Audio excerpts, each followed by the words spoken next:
Hi, this is Chris at Infinite Realities. This is Friday at Stay at Home Con, and I am joined by a comic book power couple. Let's call that what it is. Two of the most talented creators in comics, and two of the most awesome people in comics. Allison Sohn, Adam Hughes. How are y'all doing today? Same as the last 87 days. Yeah? Is it day 87? I'm not certain. I'm just guessing. I'm just guessing.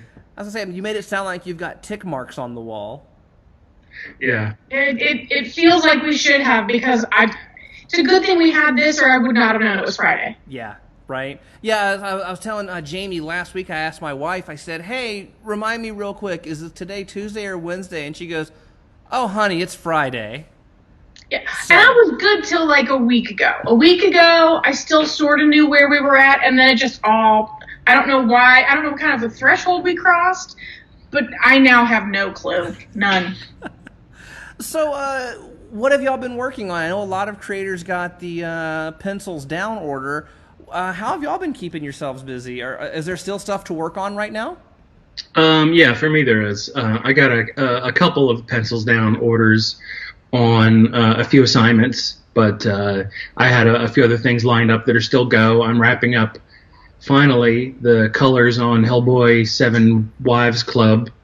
So hopefully that'll come out this summer. And I've still got a few covers to do for various publishers, and so I'm keeping myself very busy. Allison, how about you? What have you been up to? Same old, same old.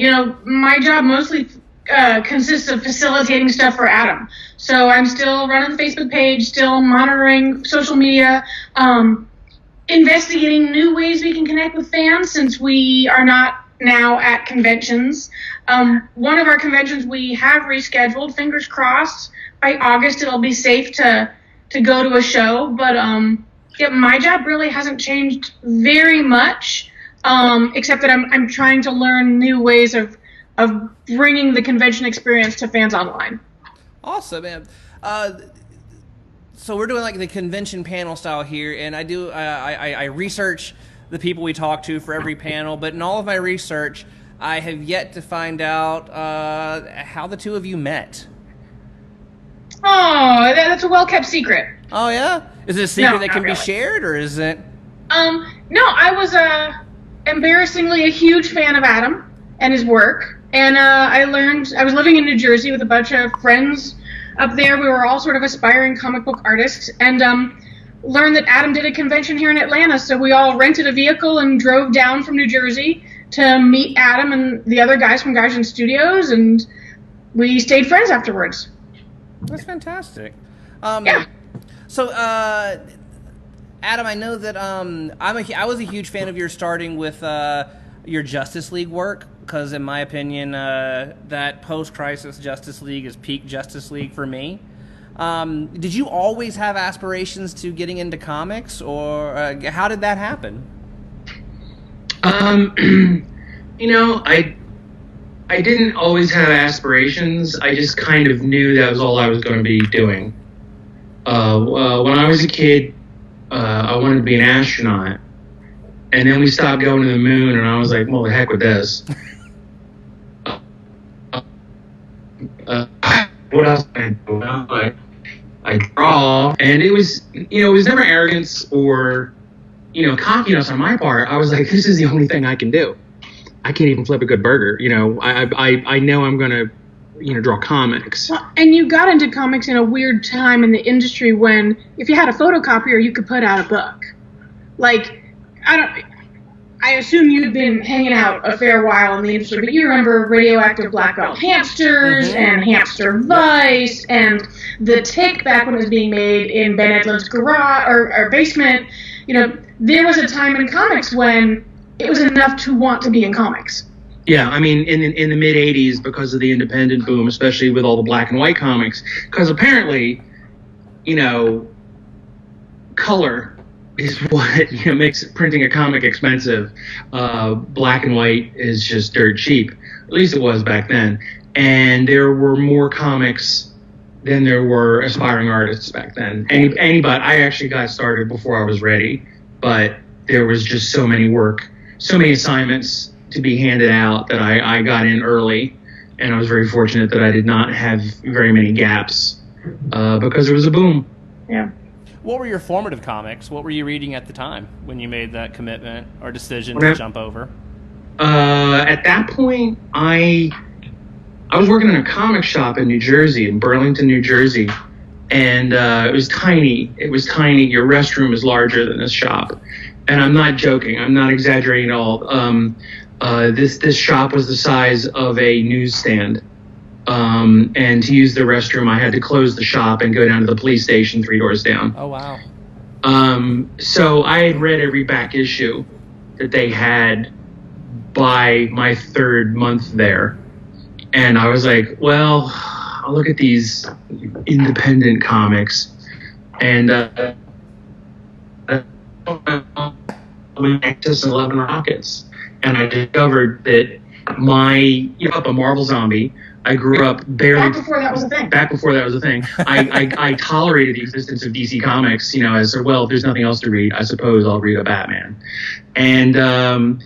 discovering those independent comics back in '86 really opened my eyes to the whole world of comics that was out there. And that's when I just was like, I took down all my barriers in my head concerning, what a comic is and what a comic isn't. And especially Love and Rockets, it really taught me that it doesn't have to be about superheroes. Which I'm sorry that I grew up in this weird sort of bubble, because now I'm going back and discovering like those great DC horror comics. Just a real wealth of stuff that I, being just addicted to. Like Sandman. Sandman. Funny thing, I just started reading Sandman last summer. Really? I caught the occasional issue. I know, right? And I've been buying it off the shelf since it started coming out. I still worked in comic shops up until 89 or 90, even though I was working in the industry. You talk about Justice League. I sold my first 6 issues of Justice League over the cash register to people not knowing that the person they were buying it from drew it. I pulled a lot of Clark Kents in that shop. I was like, so, what do you think of this new JLA artist, Lois? And but I sold before Sandman was a Vertigo book, back when it was a regular DC comic. I sold it to people, and I was like, this doesn't have capes. So obviously I hadn't learned my darn lesson well enough. And, over the years, of course, I love Neil Gaiman's novels and the things made from his novels. And I was just sitting around and I was like, I'm going to feel like reading something. And Allison said, well, here's Sandman, and I devoured all of Sandman in about 3 nights. That's how you do Sandman. Yeah. Like everybody I talked to that does not Sandman. Not for us chumps that had to wait for them to come out every month. That was tough. Right, remember that? Yeah. Yeah. And not really... it reads so much better as a trade paperback. Yes. Because you can see the sort of scope of the story as opposed to waiting 30 days to figure out what happened next. Yeah. But it's crazy. You're right. Like, to a person, like, we'll sell a volume 1 of Preludes and Nocturnes, and within 24 hours, boom, that person has picked up the rest of them. Yeah, I imagine that, like, if you sell one, the minute they walk out of your shop, you're like, order the other 9 volumes. You got to get those in. Well, and when Adam started reading them, he was reading, it was a big collected that had, annotations. And it was reprinted black and white. Oh, that one's pretty. It's pretty, but I have a love for the old colors. Yes. And God forbid they ever recolor that stuff. I don't want them to. They did. When they did the omnibus editions, they recolored all the pre-Vertigo issues. Oh wow. But anyway, so when Adam ran out of the annotated editions, I had to hand him off the old trade paperbacks, and then it was a matter, now he needs to go back and look at the trade paperbacks he's read for, because a lot of those colors, they're great. They add to that ambience that Neil writes so well, and that so many of the artists were drawing so beautifully. Well, that brings me to a question I have for you, Allison. we had the benefit of having both of you in store before the Great Weirdness hit, and Yeah. Do you know that was our last day out? We didn't anticipate such a huge turnout, oh, wow. and we walked away going, I think we shook 150 or 200 hands. Wow. We need to stay home. I'm sorry. And that was our last day out. That was the day that we self-quarantined a good week and a half to 2 weeks before the state made it mandatory. Yeah, I think we were the next day. Yeah. But like that day, Adam, you were doing head sketches, and Allison, you were there providing colors, and to a person, everyone agreed that it was well worth the money spent to get you, Allison, to do the colors. They were gorgeous. In fact, for the promo, the event graphic, we used a piece that you colored, the Mina, because it was gorgeous. So, how did you break into comics? I know that you've done sketch card work. You have this like beautiful piece that I keep seeing online, which is the Daleks crossing the bridge by Parla. That was for a friend. Yeah, it's gorgeous. So, what was your journey into comics? It was a short one. I quit before I really broke through all the way. Okay. I've always wanted to draw comics. The friends that I was telling you about in New Jersey, we all traveled down to Atlanta to meet Adam. We were trying to do a self-published anthology book, and I was the cover artist and interior pinup artist because I don't really have a storytelling bone in my body. I will never be suited to interiors because I cannot wrap my brain around point of views, action shots. I'm really built for single illustrations. Points of view. Okay. See, I can't even say it right.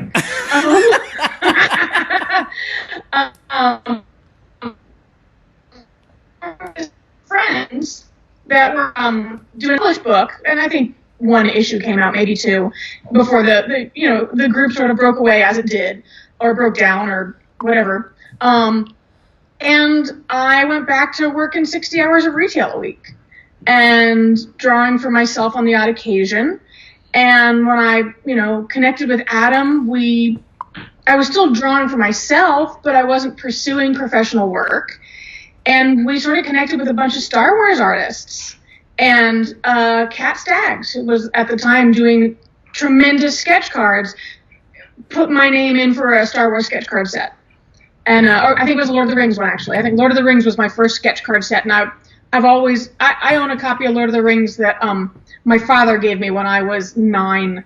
And it's a second edition. Like, I've always been a fan of Lord of the Rings. So I did sketch cards. I did a lot of sketch cards. I think I did the math once, and it was like, I think I've done 4,000 sketch cards. And sketch cards led to printed cards, which was like, okay, this is a path, right? You go sketches, you go printed cards. The next stop will be comic covers. And that didn't happen. I didn't get comic covers for a really long time after that. And sketch cards are tough. You're drawing really small, and I really blew my eyesight on that. Wow. And when I did eventually get some comic cover work, it was through Archie. I got a couple of covers from Archie Comics, and it was a great experience at the time. I did a couple of covers for Dynamite. Nick Barucci over there has always been a great pal. He threw me a Red Sonja cover and a Lady Demon cover, and ultimately nothing more really came of it, and I could have pursued it. And I guess I just don't chase the work. So it's all on me. And at the end of the day, it's like, well, I could sit back there and draw Game of Thrones around the clock, or I could have to draw a character that maybe I don't dig. Sure. Now I'll go draw Game of Thrones around the clock. Well, when you do a sketch card, how does that work? Do you get input on what your subject is, or do they say, Allison, here's what we want you to do? It depends on the publisher. Generally, they want you to commit to more than 50 cards. My average when I was really going was 400 cards. I would do 400 cards a set, and they would send you a box of 400 3.5 by 5.5 tiny little, 2.5 by 3.5 tiny little blank cards. And there were no mistakes. You didn't get to throw any away if you made a mistake. You didn't get to send any back blank. if you made a mistake, you have to fix it. Wow. Or it goes out looking like crap. Or the one that Luna ate. Oh yeah, our dog ate one, and we had to send it back. This is the dog. This is the card from Luna. Was it the Indiana Jones cards? Yes. I got sucked into doing this, and because who else was drawing Indiana Jones? Like, right. There was no other platform for my it. only chance to draw Indiana Jones, and one of the cards fell on the floor, and Luna she was a puppy, and she just chewed it all up. So we had to return it. So it was a box of cards plus a Ziploc bag with all the bits. With the bits of a card. Because, the oldest excuse in the book, my dog ate it. And it's like, no. Here it is. Here's what she ate. Well, did they publish that one? Did Luna get a credit? I don't know. I think David Iskra had that. Not David Iskra. David Waldeck from Topps had that in his desk drawer for a long time. We had a great editor at Topps. He was so much fun. He really just was like, draw whatever you want. I remember on Lord of the Rings, we were told not to draw Christopher Lee because he was the only actor that in advance had secured his likeness rights. Oh, okay. And I guess he learned from previous experiences. He didn't want his image going out there if it didn't look good. So we were told, do not draw Christopher Lee because he can tell you he doesn't like how it looks. And to be fair, a lot of those cards, they didn't look good. They were quickies. And I remember I called my editor after telling us we couldn't draw Christopher Lee, and I was like, well, can I draw Christopher Lee? And he's like, yeah, you can draw Christopher Lee. And so it was like, he was a great editor. And we got to meet Christopher Lee once. Yes. Which was cool. Except for the tuna fish. Except for the way you handled it. He did have tuna fish sandwich on his face. No, that's not the worst part. No, that's not the worst part. Yeah. What's the worst part? You put him in quiet. It's funny because it's true. We meet Christopher Lee at this con at the Excel Center in London, and I know from years of experience that, after hearing hundreds, maybe even thousands of people coming up to you saying, oh, I really love that thing that everybody else tells you they love. It's like after a while, it just kind of becomes, this sort of like, tea kettle whistle in your head. And I've learned that, the way you get a moment of a real conversation with a celebrity is to talk about something unusual. Or, sure. If you know teaspoons, talking about teaspoons, you don't talk about like the fate they made that everybody saw. So at this time, this was right before the extended edition DVD of Return of the King had come out. Now, his Sauron death scene had been cut from the theatrical release. So he was mad at Peter Jackson. Because he's also a huge Lord of the Rings fan. Yes. But also, he did not have a great time working on the Star Wars films with George Lucas.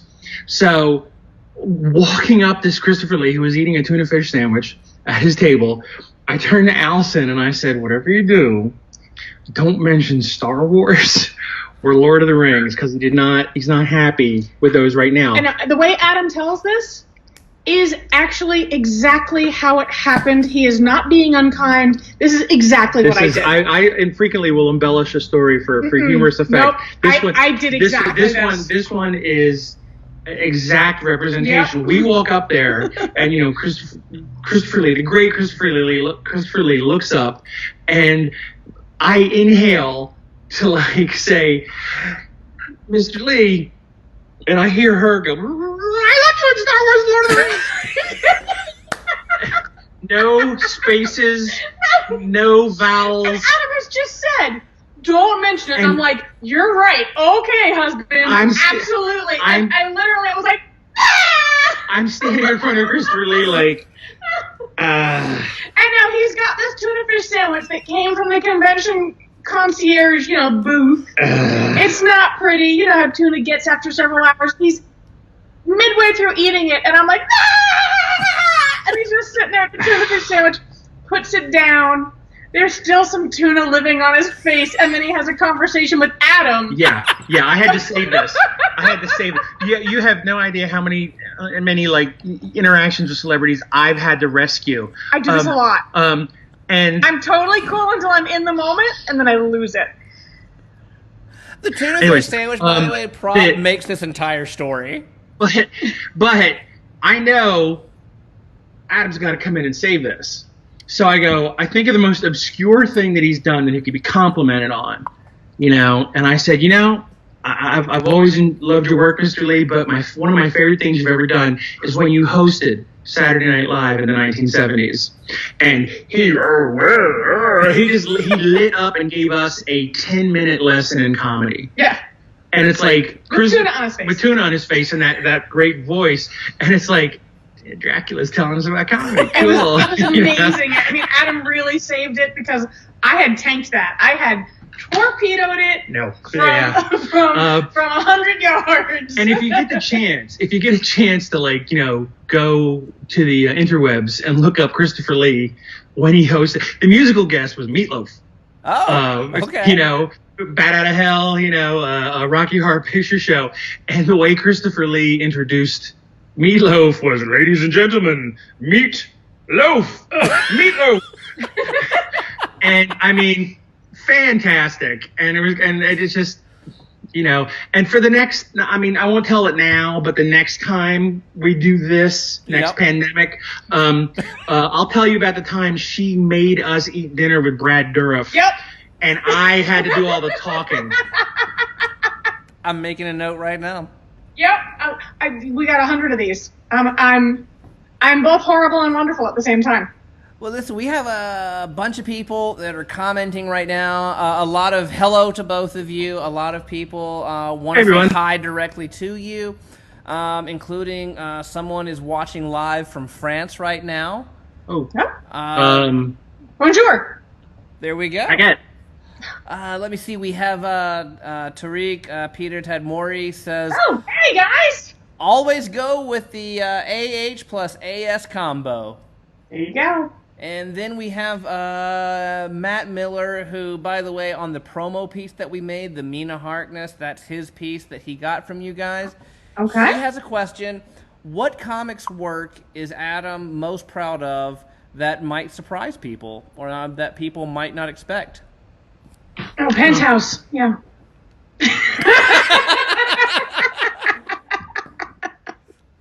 Sorry. Surprise people that we're still together. That's the work he's most proud of, is our marriage. Yeah. That's the work I'm most proud of. Yeah.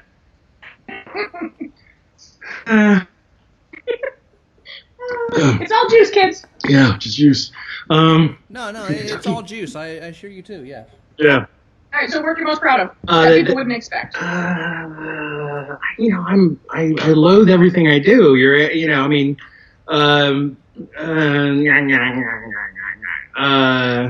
little Linda Belcher there for a second. Oh, Bobby. I don't know. Yeah, I think somebody asked this on your Patreon page the other day while we were doing a live feed there, and we're gonna have to come up with an answer for the next time somebody asks. Yeah, I forget everything that I worked on. It isn't until people come up and ask me to sign it or remind me about it that I did that. And it's just if I seem to grow as an artist, it's because I have the exact correct amount of self-loathing. I don't cripple myself being critical to where I can't work, but everything I do just isn't quite good enough for me. So I'm going to try a little harder the next time, try something different. That's why my stuff is always kind of evolving and growing.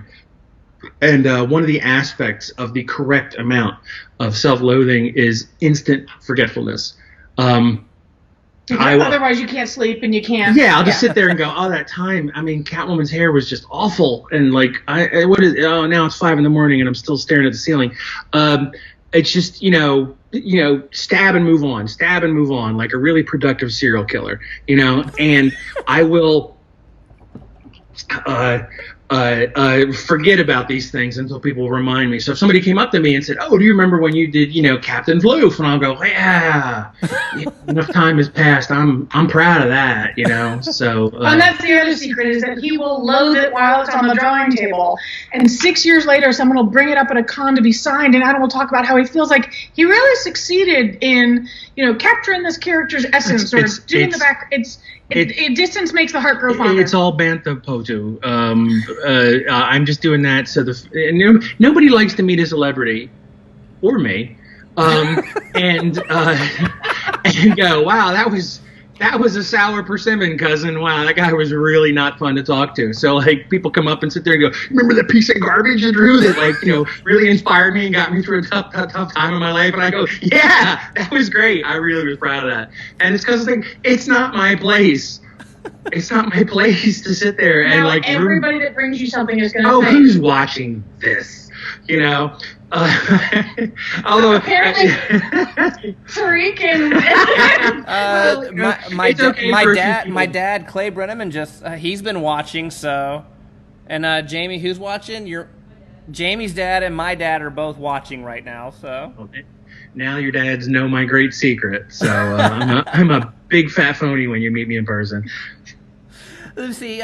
Brian Monroe asks, Adam, do you think Marvel will ever let you do a World War II era Cap miniseries?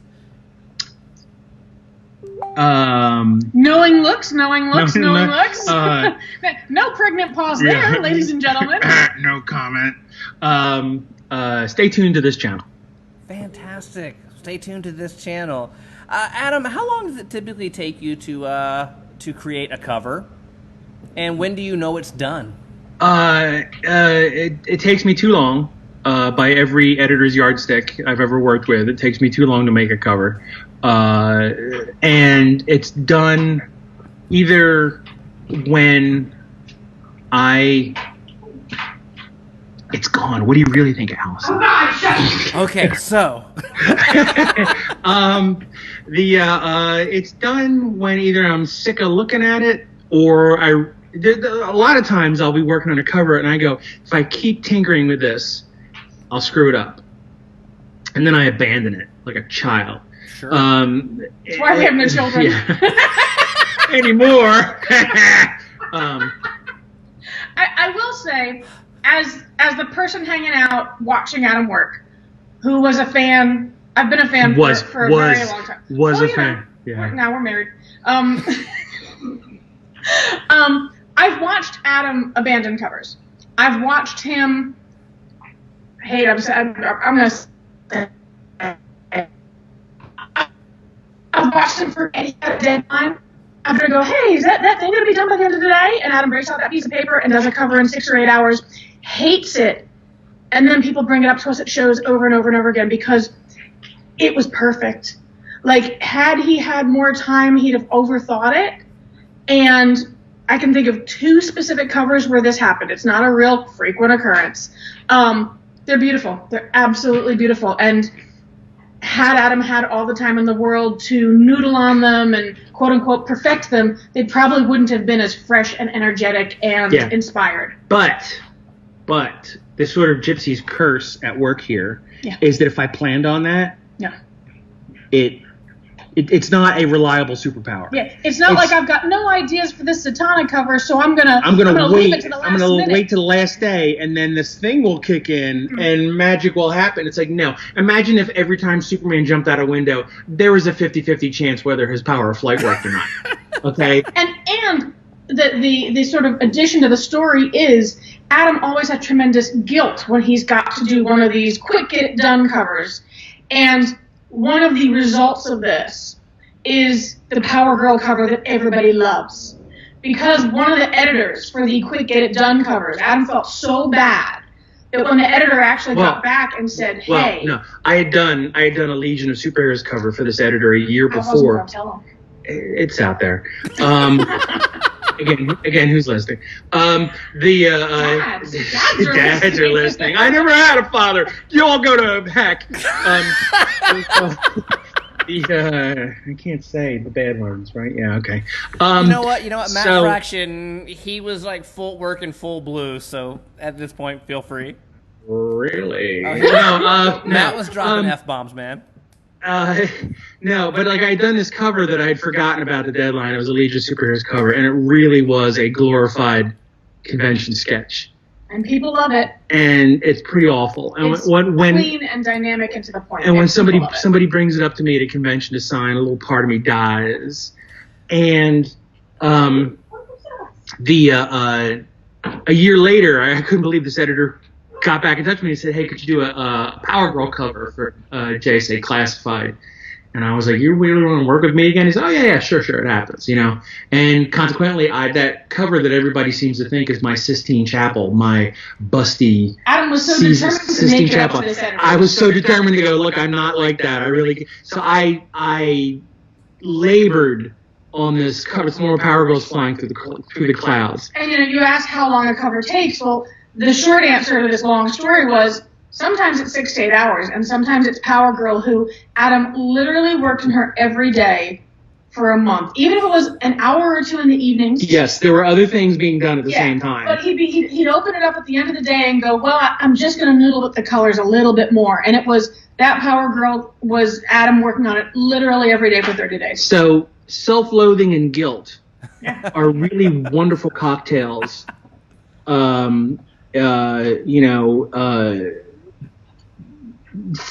For a successful career in comics, kids.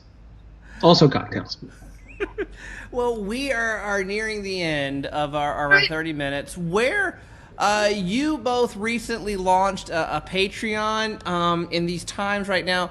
If people want to, like even non-pandemic, how can people support you? Tell us more about your Patreon right now. Oh, look, there you go. I was ready. So we launched, it's actually both of us.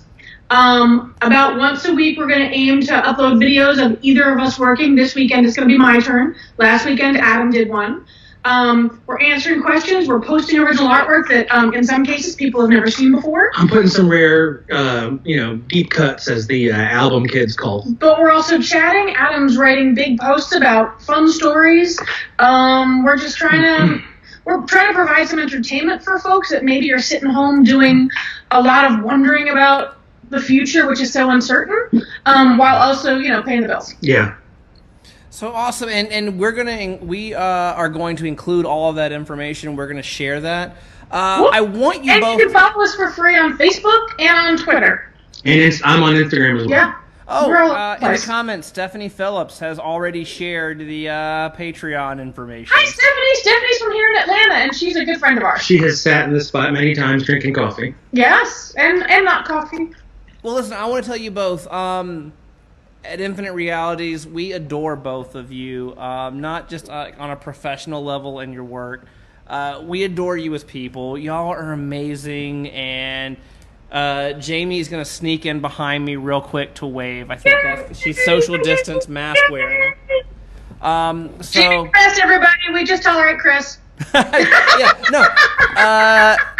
Have you been talking to my wife? Which one?